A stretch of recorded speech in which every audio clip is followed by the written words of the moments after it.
This is the world's strongest magnet, capable of sucking objects in, generating electric current. Can you see that? Yep. And levitating non-magnetic objects. It even wreaks havoc on camera equipment. Wire's magnetic, so if it's a CMOS sensor, The electrons just can't find their way. well, they get redirected. So yeah, if you notice bad video or audio, know that it's incredibly hard to shoot in these magnetic fields. A portion of this video was sponsored by Google.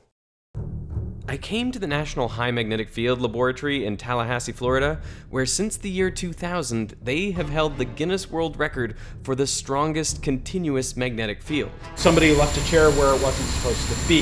It then got accelerated across the cell, completely pulled the guts out of the chair. Now we all have those nice, super uncomfortable wooden chairs. For reference, the magnetic field of the Earth is 0.00005 Tesla.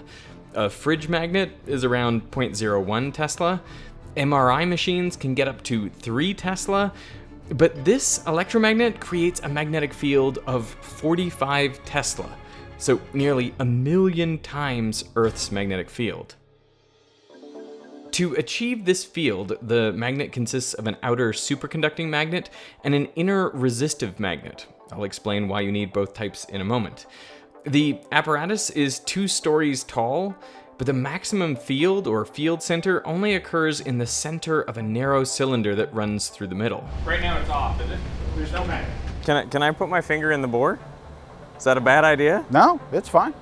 You can totally do that. Let's see. So that's where there's 45 Tesla. Further down, a meter Further away down, from a that. meter down. And so that just drops down for It's a clear couple all the way meters? through to the bottom. Oh, wow. The maximum field is basically a centimeter tall. Yeah. Here we have very small samples. Think something like a chip in a computer or a cell phone. That's what users will come in with. So that's plenty big for what we want to do with material science or condensed matter research. Since we can't see or film in the center of the magnet, we're going to experiment with a magnetic field that extends above and around the magnet on this platform. So the magnet's over there, Yes. but the magnetic field extends all the way out here. Yes. And past. This is known as the fringe field, and although it's much weaker than 45 Tesla, it is still plenty dangerous. For a superconducting magnet, it depends on the size of that bore. So the bigger the bore, the larger the fringe field, because the magnetic flux does not penetrate the windings, and you have to form a complete loop. So those loops just move further and further and further out to make that field. So this is the 100 Gauss line for the fringe field. So what happens to objects around the 100 Gauss line? Things with shapes will start orienting themselves to the field. So if you have it sitting on a tabletop, say over here, it will start pivoting on its own. And if you get it too much closer, it will just go. And by the time you notice it's moving, it's already too late. Meaning no ferromagnetic objects within the 100 Gauss line. If you have anything ferromagnetic on you, any implants that are metallic, pacemaker, anybody? Anybody? Anybody? Okay. Ramping up this magnet to full power takes around an hour and a half. That's because they have to put 47,000 amps of current into the outer superconducting electromagnet. 47,000 amps. 47,000 amps, 500 volts. It is so insane. All right, so let's take it all the way up to full field. One thing that happens in a strong magnetic field, obviously, is that magnetic materials are attracted to it. We cut open a Nerf football and put in a couple steel washers, being careful to tape it up so the washers can't get out. We also covered the opening to the magnet so the ball won't get sucked down into it. I got an unmodified Nerf football. And sure enough, it's easy to tell which ball contains the washers. I tried to throw the football and hit the side of the magnet. Okay. After a few misses, No, are you kidding me? No! it bounced around and stuck. It should have looked more like this. Another thing to do if you have a strong magnet is get ferrofluid. Ferrofluid contains nanoscale pieces of magnetite, that's an iron-containing mineral, and they're suspended in solution, coated in surfactant so they don't all clump together.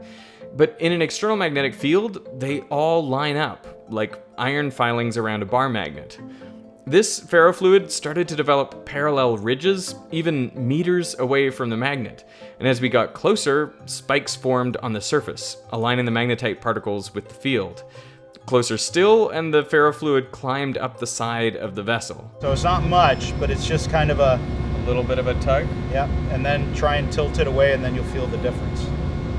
Oh yeah, it definitely preferentially wants to come this way. Magnetite is actually the mineral that led people to discover the phenomenon of magnetism in the first place. At least 3,000 years ago, naturally magnetized pieces of magnetite were found in a part of Greece called Magnesia. That's actually where the word magnet comes from. In Greek, they were called stones from Magnesia, but they were also referred to as lodestones. And it was discovered that lodestones could attract each other or pieces of iron. And by the 11th century in China, it was realized that magnets could be used to make a compass needle that would always point in the same direction. The side that pointed to the north of the Earth was referred to as a north-seeking pole, and the other side, the south-seeking pole, though these days we often just say North Pole and South Pole of the magnet. But why are only some materials magnetic? Electrons are essentially tiny magnets, but in most atoms, they are paired up, one pointing one way and the other pointing the opposite way, so their fields cancel out.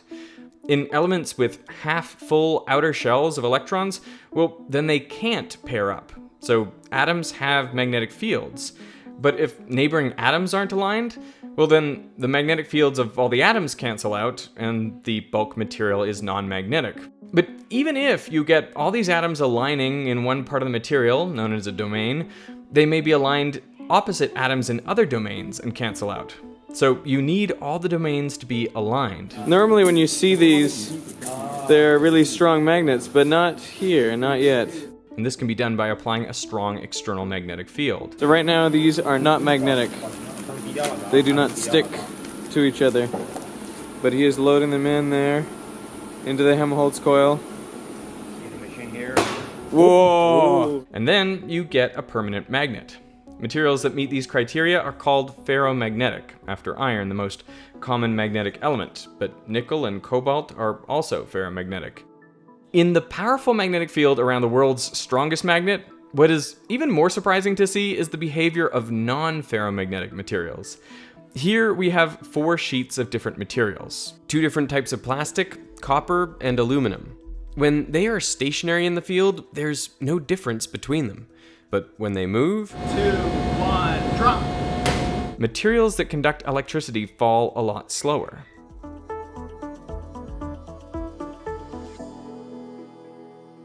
I'll get into that, but first, this portion of the video was sponsored by Google, and they were interested in this video because it's all about magnets, which are core to our future. Electric vehicles, for example, use electric motors which need magnets to work, and US search interest for electric vehicle reached an all-time high in the last 12 months. That is, according to Google Trends, a tool that allows you to see what people are searching for. The thing that connects these trending searches and many others is that people are trying to find ways of doing things that are less destructive to the planet. And Google is like, we live on this planet too, we also want to do that. In fact, Google has matched 100% of their electricity use with renewable energy since 2017. They also run Project Sunroof, which helps people decide if solar is right for their home by providing Google Maps data to create a 3D model of your roof and estimate energy savings from rooftop solar. Personally, I'm just happy to learn that people are searching for things related to sustainability, and that Google has made a real commitment to sustainability too. You can learn more about sustainability and Google's efforts at sustainability.google. So thanks to Google for sponsoring that part of my video, and now back to magnets. What's happening is that as the metal plate is falling through the field, the number of magnetic field lines passing through it is changing. This change in magnetic flux induces electric currents, called eddy currents, in the plate, which create their own magnetic field that opposes the change in flux. This is known as Lenz's law.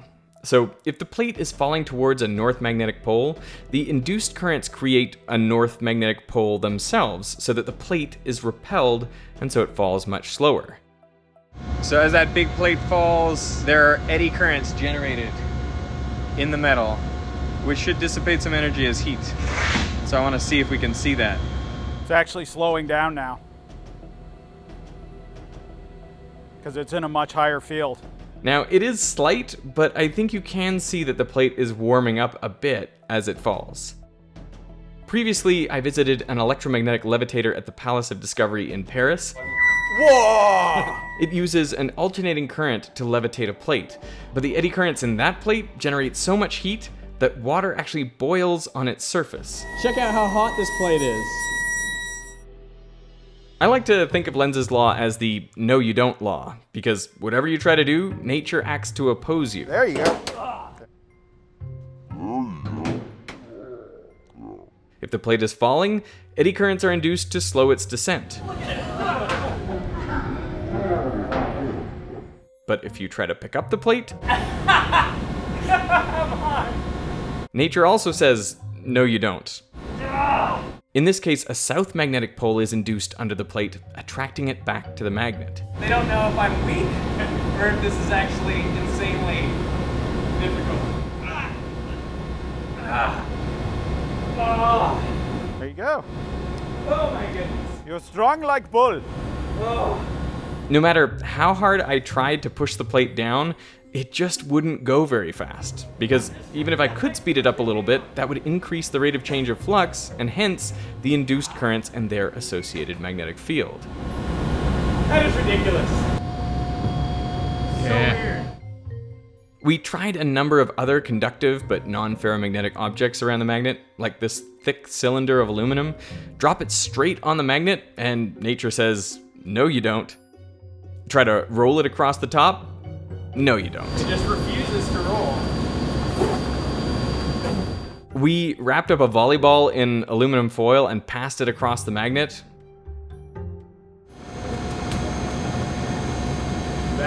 Or dropped it straight in. Again, the changing magnetic flux induces eddy currents that produce their own magnetic field to oppose the original change in flux. We wanted to see just how much deceleration the fringe field of the 45 Tesla magnet could achieve, so we decided to fire projectiles from a potato cannon across the top. You ready? All right, we ready? 3, 2, 1. Hits! This is what the projectile looked like with the magnetic field off, and this is what it looked like with the magnetic field on. If we compare the two shots, you can see that as the projectile enters the magnetic field, the induced eddy currents rotate the projectile, so it remains oriented along the magnetic field lines, and this minimizes the change in flux that's experienced by the projectile. 3, 2, 1. Now, some of the projectiles contain coils of wire that were connected to LEDs. So the LEDs are actually biased opposite polarity, so no matter which direction the field is coming in, one of them will be lit. And we're hoping that as it crosses through field, you'll see the change in color of LED at the nose cone. And sure enough, these projectiles light up, showing how the induced currents are changing in the coil. You know, in all these cases, the induced electric energy is dissipated, either as light or heat. But what if you had a material that didn't dissipate energy, like a superconductor below its critical temperature? There are two important things to know about the high-temperature superconductor we're using here. First, below its critical temperature, most of the material has zero electrical resistance, which means if you bring a magnet close to it, currents will be induced to oppose the change in flux. And since it's a superconductor, those currents can persist indefinitely and expel all of the magnetic field. Second, there are some filaments through the material that are not superconducting. There's defects that are engineered into the superconductors, a second phase, that traps those magnetic field lines and keeps them from moving. It can no longer rise or fall because it's kind of locked in that magnetic configuration. This is the Human Levitator. It consists of a 90-pound or 40-kilogram magnet hovering above a ring of superconductors. So I'm standing on the magnet and underneath is the superconductor. That's right. When I stand on the magnet, it is pressed down into the superconductors. But the increase in magnetic flux is opposed by currents in the superconductors, creating a magnetic field that repels the magnetic field from the magnet I'm standing on. I maintain my angular momentum. Oh yeah. So I remain levitating above the superconductors. I also brought a leaf blower if you just want to hold on to that and turn it on. For real? It's up to you. I'll just get it.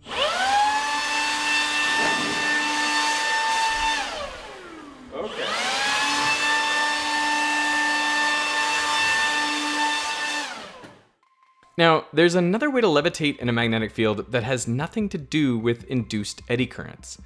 And it's all because all materials actually have magnetic properties. They're just hard to see unless a strong magnetic field is present. Some materials are always attracted to magnetic fields. They display what's called paramagnetism. Oxygen is like this. We have liquid oxygen dripping off the bottom here, and it gets attracted to the magnet. It doesn't matter if it's a north or south magnetic pole, the presence of the external field causes the magnetic field of the material to strengthen the overall magnetic field, and that causes attraction. Other materials, in fact, most materials, are repelled by a strong enough magnetic field, either north or south. And this is known as diamagnetism. Water is a good example of this. In the presence of the external field, the water molecules become opposing magnets, effectively, and so they are repelled. So here you can see how bringing a magnet close to the surface of water creates an indent. You can use this repulsion in a strong enough magnetic field to levitate objects you ordinarily wouldn't think of as magnetic. Here we're using a slightly weaker 31 Tesla magnet so that we can use a periscope setup to actually see into the bore. And our camera goes there. So as soon as you are on this optical way, you should be able to react everything down. Wonderful. This strawberry will be magnetic in a strong enough field. Well, it's diamagnetic right now, it's just we're not in a strong enough field. Right. Yeah. For us to see anything. Correct. Because of the water. Right. Water is diamagnetic, and there's a lot of water in strawberries. Oh, that's nice. Oh, that's beautiful. That's beautiful. And the same occurs with a raspberry or a little piece of plastic pizza. Living organisms contain enough water that they too can be levitated. They wouldn't do it here at the Mag Lab, but people have levitated frogs and grasshoppers, even mice in experiments meant to help understand the effects of weightlessness without having to go into space. So are very strong magnetic fields safe for living things? There are no lasting effects, there are no long-term effects, but we have noticed that there is the possibility of actually polarizing the stones that are in the inner ear. And the effect that that has on the rodent is that the rodent actually spins. So Like they go in rotates. circles. They go in circles. It doesn't last for very long. It's only a few minutes after the animal comes out of the magnet. So how do you actually make the world's strongest magnet? Contrary to what I expected, you can't do it just with superconducting magnets alone. The highest magnetic field you could generate with superconducting wire was nominally 20 Tesla. That's because superconductors have a limit to the amount of magnetic field they can withstand before they're no longer superconducting. So the solution is to combine an outer superconducting electromagnet with an inner electromagnet made of ordinary wire. So the blue, green, and salmon colored bits, that's the superconducting outsert. That produces 11.5 Tesla. Inside of that, we put a resistive magnet that produces 33.5 Tesla. Maxwell's equations, fields add, we get 45 Tesla. But making high field magnets with ordinary resistive wire is really hard. For a wire-wound magnet like a junkyard magnet, traditional electromagnet, the highest magnetic field you can get is about 2 Tesla. And the reason is that you cannot get the heat out of the innermost windings. So back in the 1950s, Francis Bitter up at MIT, he realized that physics doesn't care what shape the conductor is. You can take your round wire and smash it into a very thin plate. If you then stack those plates with alternating insulators, you make a helix that electrically looks just like that. But now I can push cooling water axially through the stack of conductor. So that means that innermost part, I can now pull all that heat away, which means I can go to much higher currents through these coils, up to 57,000 amps, than what you can do with a traditional wire-wound electromagnet. That gives you like 34 Tesla, that. That gives you 33.5, but it's stacked up. So we stack all of these up in a stacking jig. They're aligned up with tie rods. We then put about 20 tons of force on it and then lock those tie rods down. And that holds the coil together and gives us our electrical connection between each turn. And we're pushing, several thousand gallons per minute of deionized water through those coils to keep them cold, because otherwise it melts and you're done. And occasionally you get material failure that happens when the material goes past its plastic limit and starts flexing either into the coil next to it or maybe even shorting to ground. And this is what happened here. The coil plastically failed, meaning the metal went beyond its springy characteristics where it would come back, and it just completely deformed, which drove it into the coil next to it, burned through the insulator, and then vaporized all of this metal. And you can see more on the inside. It killed this coil, which is the B coil, but because it failed on the inner edge, it killed the A coil. Failed on the outer edge, it also killed the C coil. So that was an expensive failure. Yeah. The record is the highest continuous magnetic field in the world, period. China recently commissioned their 45 Tesla hybrid, very similar in concept to ours. So now there's 2 of them in the world. Running the strongest magnets on the planet takes a lot of energy. The Mag Lab uses a significant fraction of Tallahassee's electricity. So we can consume, with all 4 power supplies at full blast, about 8% of their total generating capacity. What's the electricity budget of this place? So nominal $250,000 to $300,000 a month. Holy, yeah, that's a lot. So we operate in their federally mandated reserve, which every utility has to have. They have to have that available to push into the grid if there's a problem. We have a deal set up with the city so that they can actually make money off that power that they have to produce, but which they can't sell. The flip side is when they need it, we ramp down, and we can go down much faster than they can spin up a Jenny. Why do you need 45 Teslas? There are a couple things that drive material discovery. One of them is just growing a new material. The other one is putting it in an extreme environment, like high magnetic field, high electric field, high pressure, ultra low temperature. Another axis is taking an existing material and improving its cleanliness. So getting all the impurities out.